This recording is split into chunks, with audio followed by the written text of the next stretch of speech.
I love loyalty. I love the fact that you stay. Why did you stay? Why? Why? You know why you stayed? Because you know if I get elected, Rochester is going to boom again, okay? Yeah! Boom again. Our whole country is going to boom again. Yeah! You know, I'll give you a little example. So I hear about Century Safes. I just heard about it today. They left. They're going to Mexico. They're going to make safes. They're going to let go of 500 people. And here's what's going to happen. And here's what's going to happen. Very simply, they're going to make their safe. And I'm going to say, that's wonderful. It's a wonderful product. Good luck with it. But you're going to pay a nice big tariff or tax when you try and sell that safe to the United States. 100%. And if they know that before they make their decision to move and before they build their plant, if they know that they're going to be paying a 35% tax, they're not moving, folks. They're going to stay where they are. They'll be fine. Yeah! And you know, I watch these politicians, corporate inversion. You see about corporate inversions, it's a huge problem where companies are moving out of the United States. They get lower taxes. And by the way, my tax policy, low taxes, I cut it. Some people, by far the biggest of any of the candidates that ran and that are currently running, but we cut the taxes way, way down for middle income people because the middle income has been forgotten in this country. Yeah! Been forgotten, totally forgotten. And we cut them down for business. We're the highest taxed nation anywhere in the world. We pay more tax than anybody. We have more rules and regulations than anybody. That's how these TPP countries are going to come in. They probably have clauses where, oh, you don't have to go by the rules and regulations. Then they come, they say, oh, you misrepresented because look at all the rules and regulations. Let's sue the United States. Let's sue New York State. Let's sue Rochester, okay? Get your lawyers ready, folks. End TPP. It's a disaster. End it. End all right. End it. So I know how to do this. Now I watch these politicians. It's so sad. And they don't know how to stop companies from moving. Well, I know how.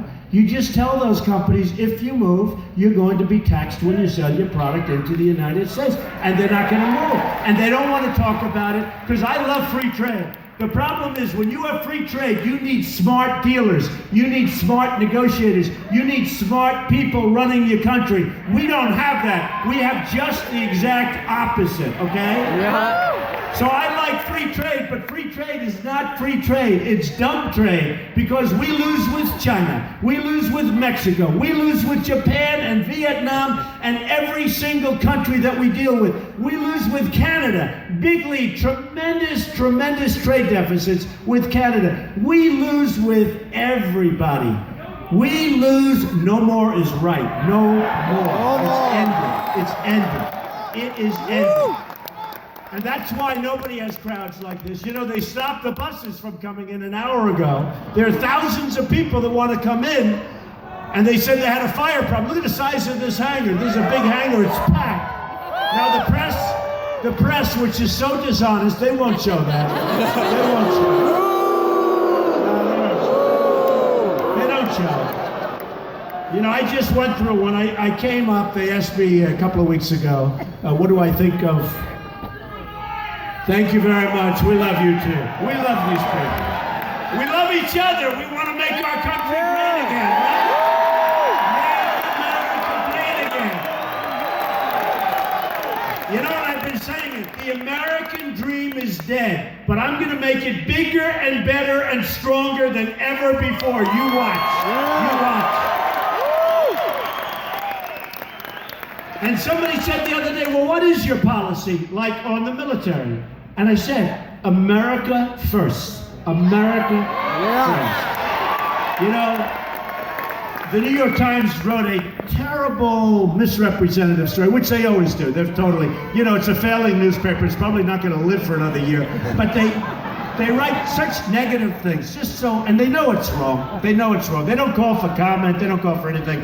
Because I said, when we defend somebody, when we defend a country, we have to be reimbursed. You know, we defend Japan. We defend everybody.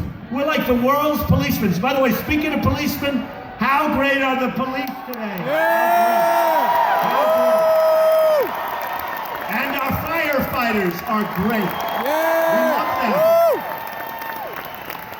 But they wrote a story and they leave things out. For instance, we defend Saudi Arabia. Who has more money than Saudi Arabia? They were making, before the oil went down, they were making $1 billion a day, okay? $1 billion a day. And we defend them. And we pay rent on places that we lease for our military. We pay rent. We take care of everybody. We take care of Germany. We take care of South Korea. We take care of Japan. We take care of everybody, and we're not reimbursed on a fair basis. So I said, whoop, do I hear some people over there? I hope so. Hey, camera, they're over there. They're over there, camera. The only way the cameras move is there's a disruptor. Then they move.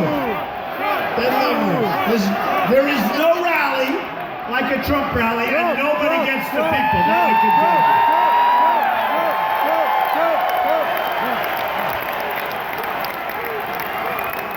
So we talked about it. And thank you. Thank you.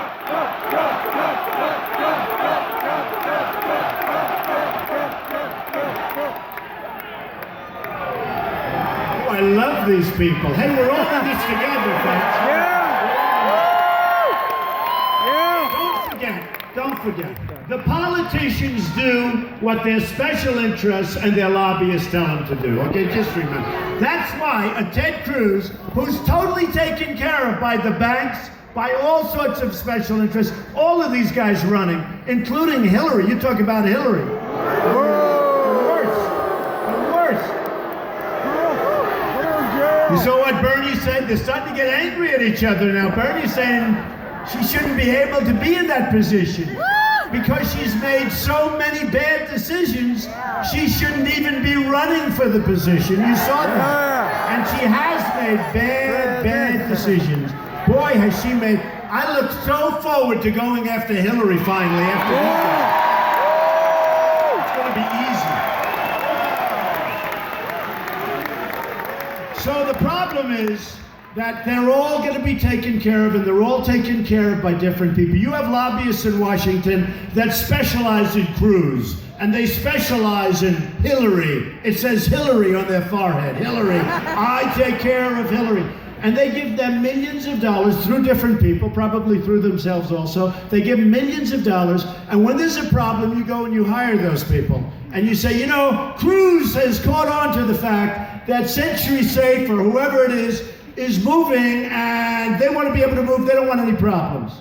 And you know what? 100%, folks, no problem. With me, they'll come see me, and I'm going to say, no, I don't care, doesn't matter. They're paying their 35% tariff to get their product in. I don't care. And I'm not going to be convinced otherwise. But remember what I just said. A little while ago I said, because it's so important for you, it's more important than for most people, because you've been decimated. You know, a lot of areas that I go to, they've been hurt. Every place has been hurt. But Rochester in upstate New York has been decimated, okay? Decimated. And let me just tell you, that's why it's so important. And I guess that's why I'm killing everybody in New York in the polls. Why wouldn't I? Because these politicians are all talk and they're no action, and they'll tell you, and they follow what I say. You know, they see what I say, and then he'll get here and they'll all get here and they'll say, we've got to tax them. The other day I heard Ted Cruz say, we want a wall and we'll build a wall. I said, where did that come from all of a sudden? Out of the blue. Out of the blue. And by the way, speaking of that, we will have strong borders and we will have the wall, and Mexico will pay for the wall. Mexico will pay for the wall. Believe it. Build the wall. Build the wall. Build that wall. Build that wall. Build that wall. Build that wall. Build that wall. See, we're in a really unfair system, folks. I told you, you've been seeing what's going on, and we're winning, and I think we should win before we get to the convention. I think we should. But let me tell you how crooked the system is. I go to Louisiana, worked hard, made speeches. I made a speech in a hangar just like this. It was packed. We had like 15, 16,000 people the night before the election. I left. I wasn't expected to win Louisiana. And I left. I wasn't expected to win. I won 22 or 23 places now. Think of it, 22. Yeah. 22. You ever see Cruz? He gets up. The only one that can beat Donald Trump, you know, Lion 10. The only one that can beat Donald Trump. And then he holds the Bible up high. But I've been winning with the evangelicals, which is incredible. I mean, they should, because they don't like liars. Woo!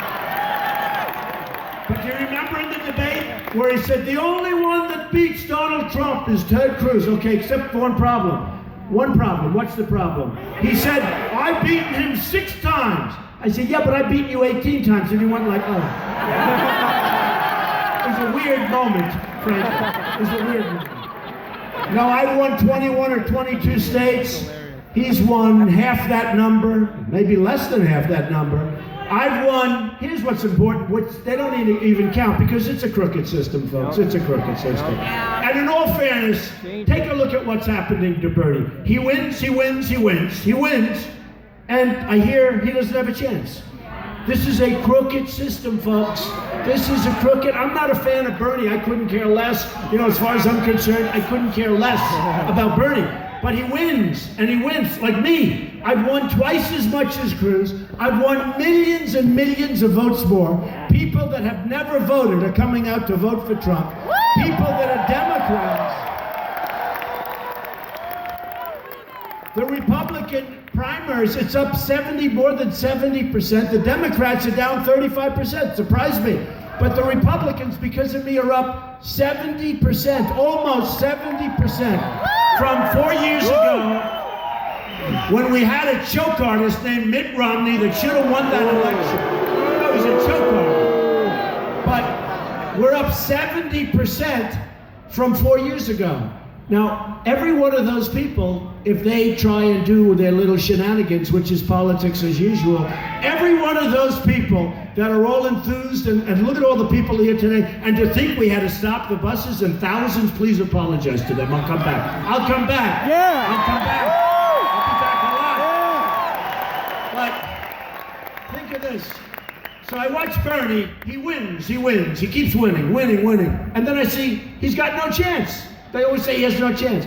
Why doesn't he have a chance? Because the system is corrupt. And it's worse on the Republican side. Because I'm up millions of votes on Cruz. Millions. I don't mean like I'm up by 2 votes. I'm up millions and millions of votes. I'm up by hundreds and hundreds of delegates. I go to Louisiana. I win Louisiana. And I say, isn't that beautiful? I love the people. I send them a note, thank you very much. I love you, Louisiana. Then I find out that I get less delegates than Cruz because of some nonsense going on. I'm telling you. And I say this to the RNC, and I say it to the Republican Party. You're going to have a big problem, folks, because there are people that don't like what's going on. You know, they don't like what's going on. I mean, I win the state of Arizona, and Cruz wins Utah, which is far less in terms of the number of delegates, right? And then I see Cruz, I won Utah. He doesn't talk about the fact that he got killed in Arizona by a landslide.